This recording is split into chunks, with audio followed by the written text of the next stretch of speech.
దేవునికి స్తోత్రం. మీ అందరికీ నా హృదయపూర్వక వందనాలు తెలియజేస్తున్నాను. ఎఫెసీయులకు రాసిన పత్రిక 1వ అధ్యాయం 3వ వచనం.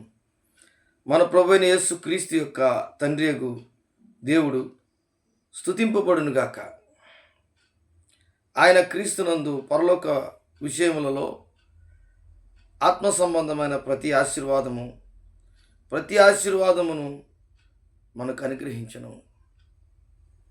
యేసుక్రీస్తు నుండి వచ్చే ప్రతి ఆశీర్వాదం పరలోక సంబంధమైనది. దేవుని కృప, దేవుని దయ, దేవుని కనికరం, దేవుని మహదైశ్వర్యం, నూతన జన్మ, పరలోక సంబంధమైనటువంటి ఆశీర్వాదాలన్నీ దేవుని దగ్గర నుంచి వచ్చే ప్రతి ఒక్క ఈవి యేసుక్రీస్తు ద్వారా మనకు అనుగ్రహించుటకు తండ్రి అయిన దేవుడు ఇష్టపడుతున్నాడు. కొరంథీ సంఘము 2వ కొరంథీలకు రాసిన పత్రిక 1వ అధ్యాయము మనం గమనించినట్లయితే 3వ వచనంలో, కనికరము చూపు తండ్రి సమస్తమైన ఆదరణను అనుగ్రహించు దేవుడు. ఇది పరలోక సంబంధమైనటువంటి ఆదరణ. మన ప్రభువైన యేసు క్రీస్తు తండ్రి అయిన దేవుడు స్తుతింపబడును గాక. దేవుడు మమ్మను ఏ ఆదరణతో ఆదరిస్తున్నాడో ఆ ఆదరణతో ఎట్టి శ్రమలలో ఉన్నవారైనను ఆదరించుటకు శక్తిగల వారగినట్లు ఆయన మా శ్రమలో అంతటిలో మమ్మను ఆదరించున్నాడు. ఈరోజు మన జీవితంలో ఆదరణ అనేది చాలా ముఖ్యం. కృప అనేది చాలా ముఖ్యం. దయా కనికరములు అనేవి చాలా ముఖ్యం. వీటిలో గాడ్ ఆఫ్ ఆల్ కంఫర్ట్, అంటే మన జీవితంలో దేవుడు మనకు ఉన్నటువంటి ఆయన కంఫర్టర్గా మన జీవితంలో ఉన్నాడంటే, ఆయన నీకు ఆదరణ ఎట్టి పరిస్థితుల్లో అయినా సరే, కొరంథీ సంఘానికి ఉన్నటువంటి పరిస్థితులను బట్టి, పౌలు ఆయన సేవా జీవితంలో జరుగుతున్నటువంటి పరిస్థితులను బట్టి, కొరంథీ సంఘంలో ఉన్నటువంటి విశ్వాసుల పట్ల దేవుడు చూపినటువంటి మహా ఆదరణ. అలాగే ఎఫెసీయులకు రాసిన పత్రిక 1:3 ప్రకారం పరలోక సంబంధమైన ఆశీర్వాదాలు క్రీస్తునందు మనకు ఆయన అనుగ్రహించుచున్నాడు. ఈ ఆదరణ కూడా దేవుడు అనుగ్రహించే ఆ ఒక మంచి ఆశీర్వాదమే, పరలోక సంబంధమైన ఆశీర్వాదం ఇది. ఈరోజు చాలామందికి ఈ ఆదరణ లేనటువంటి వారుగా ఉంటారు. అయితే దేవుడు ఆదరించే దేవుడు అంటున్నాడు. ఆయన అంటాడు, 3వ వచనం చూడండి, 2వ కొరంథీయులకు రాసిన పత్రిక 1వ అధ్యాయం 3వ వచనంలో అంటాడు, కనికరము చూపు తండ్రి అంట సమస్తమైన ఆదరణ అనుగ్రహించు దేవుడు. అంటే ఒక వ్యక్తి ఆదరణ కోల్పోయినటువంటి పరిస్థితి, ఒక వ్యక్తి ఆదరణ లేనటువంటి పరిస్థితి, ఒక వ్యక్తికి అసలు ఏమీ తెలియనటువంటి పరిస్థితి, ఇలాంటి పరిస్థితుల్లో ఉన్నా కానీ దేవుడైనటువంటి యెహోవా కుమారుడైన యేసుక్రీస్తుని పంపించి పరలోక సంబంధమైనటువంటి ఆదరణ, ఇది ఒక బ్లెస్సింగ్ అన్నమాట. ఇది చాలామందికి అర్థం కాదు.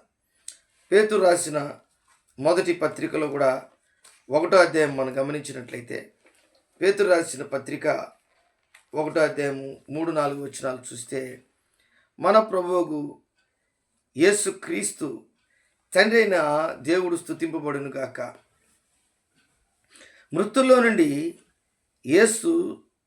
యేసుక్రీస్తు తిరిగి లేచుట వలన జీవముతో కూడిన నిరీక్షణ మనకు కలుగునట్లు, అనగా అక్షయమైనది, నిర్మలమైనది, వాడబారినదినైన స్వాస్థ్యము మనకు కలిగినట్లు ఆయన తన విశేష కనికరము చొప్పున మనల్ని మరలా జన్మింపజేసాను. అంటే ఈ కృప లేనటువంటి వాడు, ఆదరణ లేనటువంటి వాడు, పరలోక సత్యము తెలుసుకోలేనటువంటి వాడు, యేసుక్రీస్తు వాని జీవితంలో లేనటువంటి వాడు, ఇవన్నీ యేసుక్రీస్తు ద్వారా దేవుడు అనుగ్రహించి ఇంకొక అద్భుతం చేశాడు. ఏంటంటే, ఆ వ్యక్తికి దేవుడు తిరిగి మరలా జన్మింప చేయుటకు విశేష కనికరం చొప్పున. అంటే ఒక వ్యక్తి చనిపోయిన తర్వాత నిరీక్షణ లేనటువంటి, ఆదరణ లేనటువంటి, ఈ లోకంలో ఆ స్పిరిచువల్ బ్లెస్సింగ్స్ లేనటువంటి, ఆత్మీయమైనటువంటి ఆశీర్వాదం లేనటువంటి వ్యక్తిగా ఉన్నటువంటి వ్యక్తికి విశేష కనికరము చొప్పున నిర్మలమైనది, అక్షయమైనది, వాడబారినది స్వాస్థ్యం మనకు కలుగునట్లు ఆయన తన విశేష కనికరము చొప్పున మనలను మరలా జన్మింపచేసాను. ఇదే యేసుక్రీస్తు మానవాళికి అనుగ్రహింపబడినటువంటి ఒక స్పిరిచువల్ బ్లెస్సింగ్ లాగా మనకు కనబడతాడు ఆయన. మరలా చదువుతాం చూడండి. పేతురు రాసిన మొదటి పత్రిక 1:3 మన ప్రభువుకు యేసుక్రీస్తు తండ్రి అయిన దేవుడు స్తుతింపబడిన గాక. మృతుల్లో నుండి యేసు తిరిగి లేచుట వలన జీవముతో కూడిన నిరీక్షణ మనకు కలుగునట్లు. అంటే జీవముతో కూడినటువంటి నిరీక్షణ యేసుక్రీస్తు లేచినాడు కాబట్టి మన జీవితంలో మనం అది పొందుకున్నాం. తెస్సలోనికీయులకు రాసిన పత్రికలో అపోస్తలుడైన పౌలు ఒక మాట అంటాడు, యేసు మృతి పొంది తిరిగి లేచినని మనం నమ్మినడలా అదే ప్రకారం యేసునందు నిద్రించిన వాడిని దేవుడు ఆయనతో కూడా వెంటబెట్టుకొని వస్తాడు. అంటే ఒక క్రైస్తవునికి ఉన్నటువంటి స్పిరిచువల్ బ్లెస్సింగ్స్లో నాకు కారు ఉంది, నాకు ఒక ఫ్లైట్ ఉంది, నాకు ఒక బిల్డింగ్ ఉంది, నాకు ఒక 100 మంది పిల్లలు ఉన్నారు, నాకు ఒక మంచి భార్య ఉంది, మంచి గోల్డ్ ఉంది, ఇవన్నీ మెటీరియల్ బ్లెస్సింగ్స్. కానీ శాశ్వతమైనటువంటి, అక్షయమైనటువంటి, నిర్మలమైనటువంటి, వాడబారనటువంటి ఆ స్వాస్యము కుమారుడైన యేసుక్రీస్తు అనుగ్రహించుటకు నీ కొరకు విశేష కనికరము చొప్పున మనలను మరలా జన్మింప చేయుటకు యేసుక్రీస్తుని పంపించాడు. ఆయన ఒక మాదిరికరముగా, ఒక నిదర్శనముగా, ఆయన మనకు గుర్తుగా ఆయన ఈ లోకంలో జన్మించి, మరణించి, తిరిగి లేచి, పునరుద్ధానుడై పరలోక రాజ్యానికి వెళ్ళి మరలా నీ కొరకు రాబోతున్నాడు. ఇదే నీ పట్ల దేవుడు చూపిన విశేష కనికరం.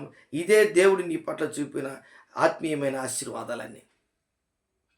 ప్రియమైనటువంటి దేవుని బిడ్డలారా, రోమీయులకు రాసిన పత్రిక 6వ అధ్యాయము మనకు బాగా తెలిసినటువంటి మాట, ఒక మాట ఉంది.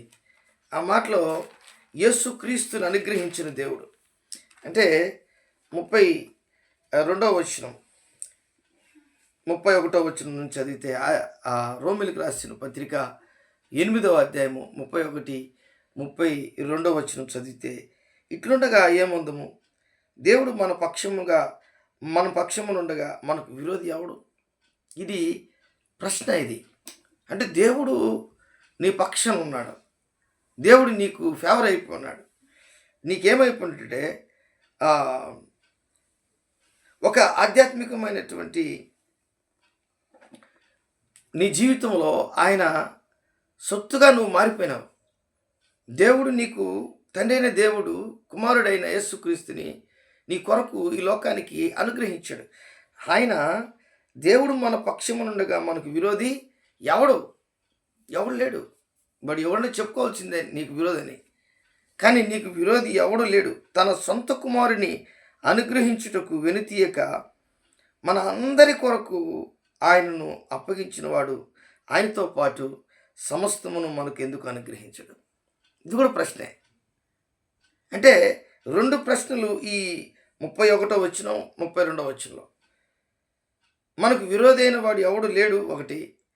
రెండోది, ఆయనను మనకు అనుగ్రహించినటువంటి దేవుడు మనలను నిత్య జీవమునకు తీసుకెళ్లేదానికి ఆయనకు ఈ లోకానికి రాబోతున్నాడు. మానవాళి జీవితంలో ఎన్నో విషయాల్లో పడిపోతుంటారు, జారిపోతుంటారు. కానీ యేసును నమ్ముకున్నటువంటి, ఆయన మీద ఆధారపడినటువంటి జీవితం, మన జీవితంలో ఒక అద్భుతమైనటువంటి విషయం ఏంటంటే, యేసుక్రీస్తును అనుగ్రహించిన దేవుడు ఆయనతో పాటు సమస్తమును మనకు ఎందుకు అనుగ్రహించాడు? ఇది ఒక బ్లెస్సింగ్. ఇది ఎటర్నల్ బ్లెస్సింగ్, పరలోక సంబంధమైనటువంటి ఆశీర్వాదం. నీ జీవితం ఎన్నటికి కూడా ఓడిపోలేనటువంటి నిత్య జీవములకి వెళ్ళే ఆశీర్వాదం ఇది. ఒకటి, ఆయన ఎంత గొప్ప విషయం అంటే నిన్ను మరలా జన్మింపజేశాడు. నీ జీవితంలో ఆయన విశేష కనికరం ఉంచి నీ జీవితంలో మరలా నిన్ను యేసుక్రీస్తు తిరిగి లేచి పునరుద్ధానుడైనందువలన నీ జీవితం కూడా నా జీవితం కూడా ఒక విశేష కనికరము చొప్పున మరలా తిరిగి ఆయనతో కూడా జన్మింపగలటకు దేవుడిచ్చిన కృపను చూపిస్తున్నాడు. ఇదే ఆత్మ సంబంధమైనటువంటి బ్లెస్సింగ్స్. ఇలాంటి బ్లెస్సింగ్స్ మనకు దేవుడిచ్చున్నాడు. ఇలాంటి ఆశీర్వాదాలు మనకు దేవుడిచ్చున్నాడు. కాబట్టి నువ్వు భయపడకుండా, దిగులు పడకుండా, నీకు ఏ బాధ లేకుండా, ఏ కష్టం లేకుండా, ఏ చింత లేకుండా ఆయన ఈ 2025 జనవరి ఈ దినాలలో 6వ తేదీ మనం ఉన్నాం. అయితే నీ జీవితంలో ఒక అద్భుతం దేవుడు చేయబోతున్నాడు. గొప్ప కార్యాలు చేయబోతున్నాడు. నిన్ను విడువక, ఎడబాయక, హత్తుకొని నిన్ను ముందుకు నడిపించబోతున్నాడు ఆయన. నువ్వు అనుకుంటున్నావు, నాకు అది లేదు ప్రభువా, నాకు మంచి గృహం లేదు, వాహనం లేదు, ఆస్తి అంతస్తులు లేవు, ఏమి లేవు, ఎలాగ ప్రభు నేను బ్రతికేది? క్రీస్తు యేసు నీ పక్షమునుండగా నీకు విరోధి అవడం. ఆయన నీ పక్షమునుంటే అన్ని సమస్తం వచ్చేస్తుంది. All spiritual blessings, heavenly blessings దేవుడు నీకు అనుగ్రహించుటకు ఆయన సమర్థుడు. దేవుడి వాక్యాన్ని దీవించి ఆశీర్వదించునుగాక. ప్రార్థన చేసుకుందాం. ప్రేమ నమ్మకం కలిగినటువంటి నా యేసయ్య, కూడి వచ్చిన బిడ్డలందరినీ మీరు దీవించి ఆశీర్వదించండి. ఈ రాత్రి ప్రభా, ఏదైతే ప్రభా నీ బిడ్డలు విని అర్థం చేసుకున్నారు నాయన, ఆ మాటలను బట్టి దీవించి దీవెన పొందుకొని నేను దేవునితో ఉంటే నా జీవితం ఆశీర్వాదకరంగా, దీవెనకరంగా, గొప్ప కార్యములు చేసే వ్యక్తిగా నేను ఉంటానని వారు అర్థం చేసుకొని ముందుకు వెళ్ళే శక్తిని దయచేయండి. యేసు నామములో అడిగి వేడుకుంటున్నాను తండ్రి. ఆమేన్, ఆమేన్.